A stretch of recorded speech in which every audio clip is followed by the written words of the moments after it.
Hey guys, what is up and welcome to a new League of Legends video. It's time to take a look at the best champions for patch 7.4. There are definitely going to be some names that you recognize, but there's also going to be some new names, and one of them I'm kind of taking a little bit of a risk here bringing him up, but I genuinely feel like he is a pretty damn good champion. Now this video will be made in collaboration with ProGuides, a very familiar name. It's a website that tries to improve your overall League of Legends gameplay and knowledge. I have a link to their website down below in the description that I highly recommend checking out and trying out their free trial. There's really nothing to lose. But without much further ado, let's get right into the top FREELO champions for patch 7.4.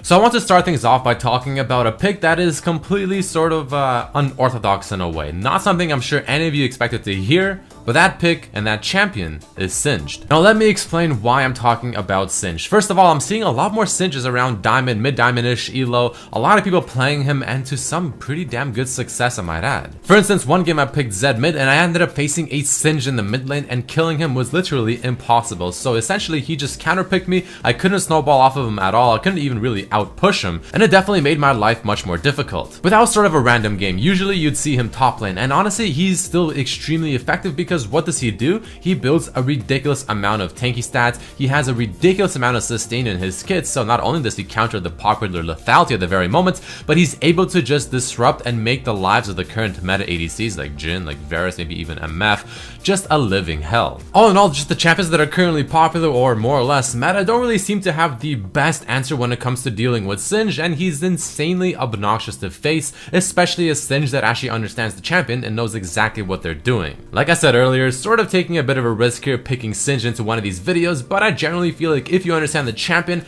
right now he's in a pretty damn good spot. And most people won't really know how to deal or how to answer a Singed just kind of going off. But let's quickly take a look at the build you want to run whenever you decide to play Singed. So in terms of items, you're running a lot of items that kind of give you utility, movement, speed, and just overall synergize with your kit very well. Righteous Glory helps you chase. Obviously getting something like this Draw Portal will make you just that much more annoying. Rallies plus the mask will just make your damage on your Q insanely strong while also giving you even more utility. But all in all, it does sort of come down to whatever you're facing and what helps you and what you need in the current game, but this is a pretty good rough outline. Mastery's Deathfire Touch is without question the way to go because it honestly is just perfectly combines with your kit. And for your runes, you want to run Move Speed Quints, and then you want to run either Magic Penetration Reds or Armor Reds depending on what you're facing, just how armor or AD heavy the enemy team is, and things like that. But let's move on to some of the champions that I'm sure you have been familiar with for quite some time, the first of which being Graves. Again, nothing really changed about Graves just yet. I personally think he is still among the best champions currently in League of Legends, and he has been for the past several patches. The fact that Riot is not touching or nerfing him whatsoever is very questionable. I don't feel like there's a whole lot to say about Graves other than what I have already said in the past like 6 videos talking about the best champions in the current patch. He's very strong, he's got good wave clear, he's got good gank potential, he's a ranged champion, he's got strong burst, he's got sustained damage. He's hard to kill because of his True Grip passive, and I mean overall just a solid champion, can do a lot, works with lethality, works with the current items, fits the meta. You want to ban him or you want to pray he's on your team. It's really that simple. But very quickly, here's the build that you want to do when playing Graves. Again, you want to run the sort of lethality, defensive-ish sort of build, the Warrior Enchantment, Yomus for the pure damage, and then Edge of Night, Black Cleaver, Phantom Dancer, all items that give you offensiveness while also simultaneously giving you defensive stats as well. Very effective, and it just works perfectly on Graves. Thunderlords for the Keystone because it just simply adds to your burst, and then for the runes for Graves, you definitely want to run some attack speed, you want to run HP per level, magic resistance, and lethality. Very standard, almost like an ADC-ish sort of page, but it works, it makes Graves OP, and you should simply run it.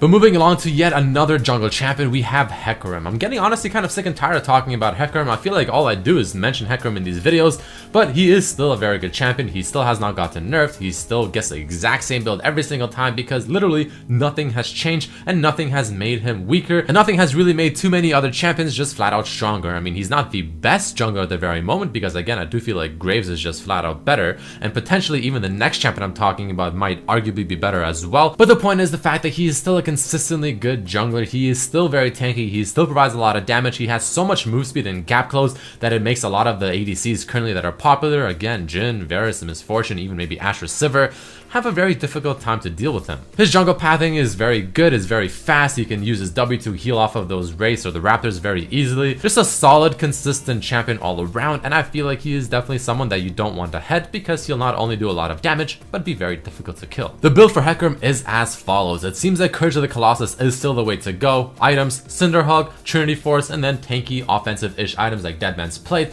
and then things like Visage, Guardian's Angel, or just depending on what you're facing and what kind of resistances that you need. For the most part, Trinity Force is your only true offensive item. Other than that, pretty simple stuff.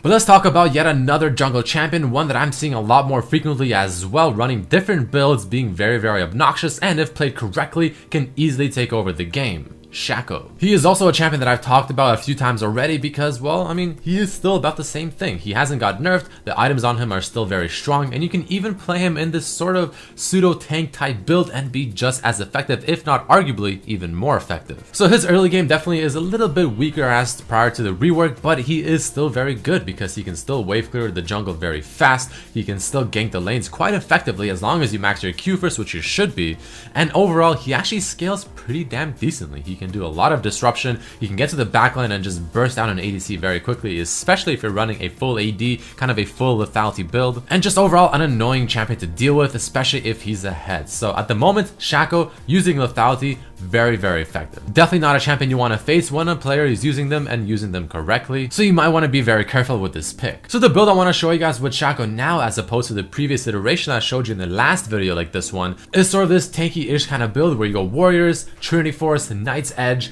then you go for something like a Sterax, Titanic Hydra. There's great synergy with the items, you're still very strong, you're also very tanky and hard to kill, and trust me, this build is very good. Another version you can do that I've seen some people run is instead you go for the attack speed jungle item, and then you go for something like a Sunfire Cape, Titanic Hydra, and just a little bit of offensive or defensive items, and you scale late game pretty damn well regardless.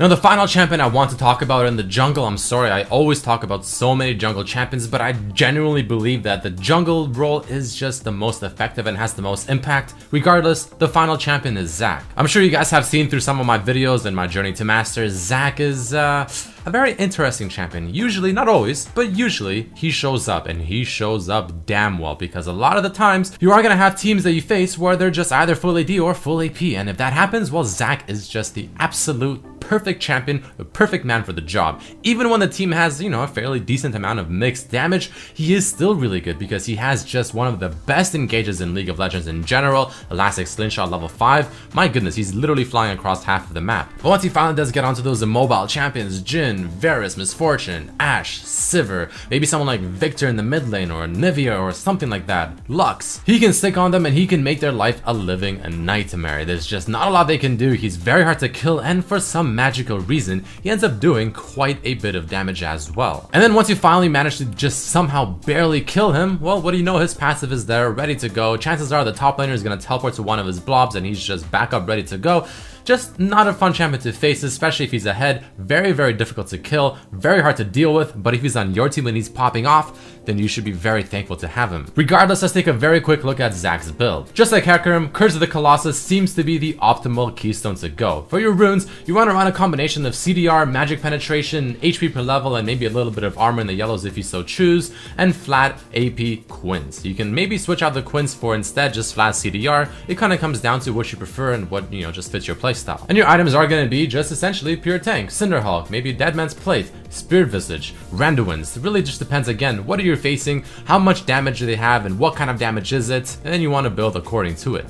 But let's finally leave that damn jungle and let's move over to mid lane, because there's definitely some champions we should talk about here. The first of which being LeBlanc. Now supposedly LeBlanc is going to be getting nerfed pretty damn hard next patch, so you might want to try to abuse her while you can, assuming she's not banned, because at least in my experience, she's banned about 9 out of 10 games. But she's banned for good reason. I mean, the champion is just obnoxious. She has a lot of gap close, she's got insane amount of damage, she's got good wave clear, she can catch people off, and the amount of trickery and outplays that LeBlanc can dish out and actually trying to keep track of what what she's doing and what she's going to do next is very, very difficult, and a very skilled LeBlanc player can make literally magic happen. All in all, she still has one of the best laning phases of most assassins, being able to kill a lot of people level 2 or level 3, especially with the Ignite.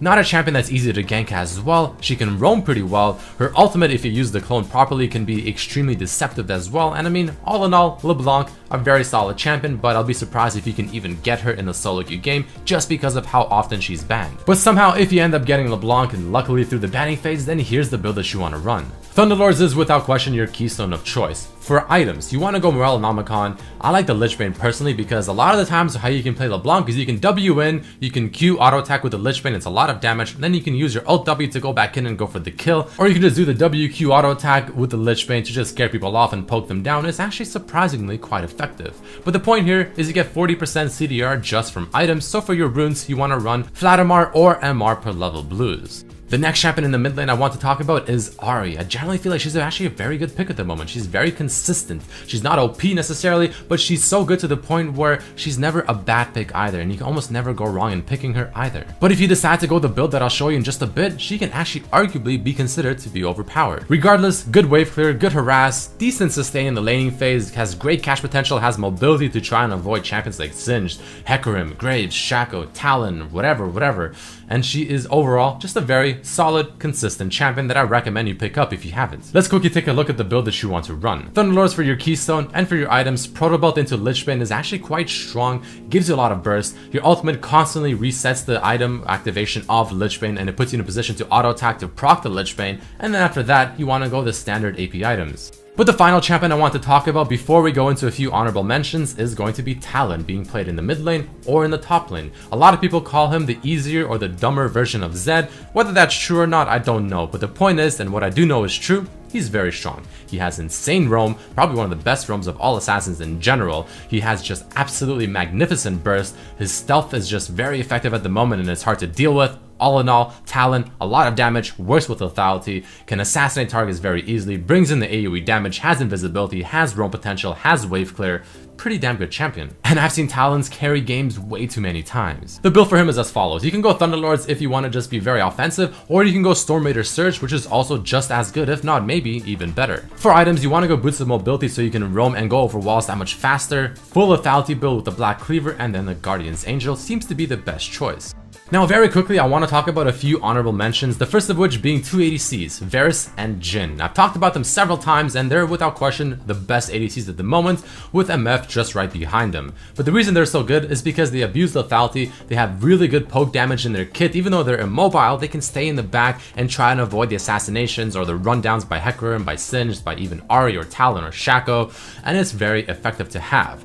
Varus, especially with his Q poke, if he ever gets ahead with the lethality, is just insanely obnoxious. But following them, we also have Kha'Zix in the jungle, probably still one of the best junglers at the moment next to maybe Rengar, but Kha'Zix definitely among the better ones because he is still very strong with the lethality, he still snowballs like a madman, and he can easily take over games, having good jungle clear, having good gank potential early to late. But I feel like I've talked about him a little too much, so I put him in the honorable mentions instead. But either way, thank you all so much for watching. I hope you did enjoy the video. Hit that like button if you did, share this with your friends, subscribe if you haven't, check out my other videos as well, but I hope to see you for the next one. Peace.